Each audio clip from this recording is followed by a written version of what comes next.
శ్రీకాకుళం జిల్లా పలాస ఎన్నికల నగారం మోగిన నేపథ్యంలో ఎన్డీఏ కూటమి అభ్యర్థిగా గౌతు శిరీష నూతన ఒరవడికి శ్రీకారం చుట్టారని టీడీపీ పలాస నియోజకవర్గ అధికార ప్రతినిధి తలగన నరసింహమూర్తి నాయుడు పేర్కొన్నారు. శ్రీకాకుళం జిల్లా పలాస నియోజకవర్గం కాశీబుగ్గలో శుక్రవారం ఆయన మీడియా సమావేశం నిర్వహించి మాట్లాడారు.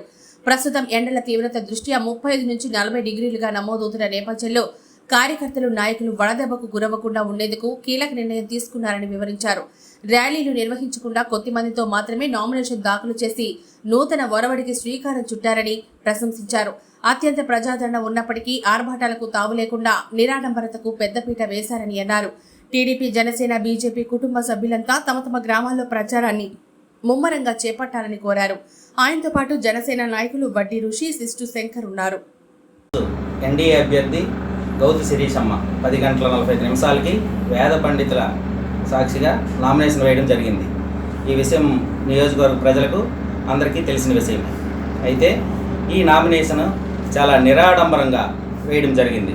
ఎందుచేతంటే నియోజకవర్గంలో ఎండల తీవ్రత దాదాపు 40 డిగ్రీల సెంటీగ్రేడ్ ఉష్ణోగ్రత ఉండడం వల్ల నమ్ముకున్న కార్యకర్తలు, ప్రజలకి, నాయకులకి ఎలాంటి వడదెబ్బలు కానీ ఎలాంటి అవాంఛనీయ సంఘటనలు జరగకుండా ముందస్తు జాగ్రత్తగా ఆవిడ ఈ నిర్ణయం తీసుకున్నందువలన ఆ నిర్ణయాన్ని నాయకులుగా, కార్యకర్తలుగా మనం సమర్థించడం చాలా భావ్యమైన పద్ధతి. నియోజకవర్గంలో ప్రజలు తండోపతండాలుగా ఎన్నికల షెడ్యూల్ విడుదలైనప్పటి నుండి మన తెలుగుదేశం పార్టీకి చేరికలు చాలా విపరీతంగా జరుగుతున్నాయి. దాని అర్థం ఏమిటంటే ఈ నియోజకవర్గంలో ఎన్డీఏ అభ్యర్థి అయినటువంటి గౌతు శిరీషమ్మ ఈ పార్టీకే గెలుపు కన్ఫర్మ్ అయిపోయింది.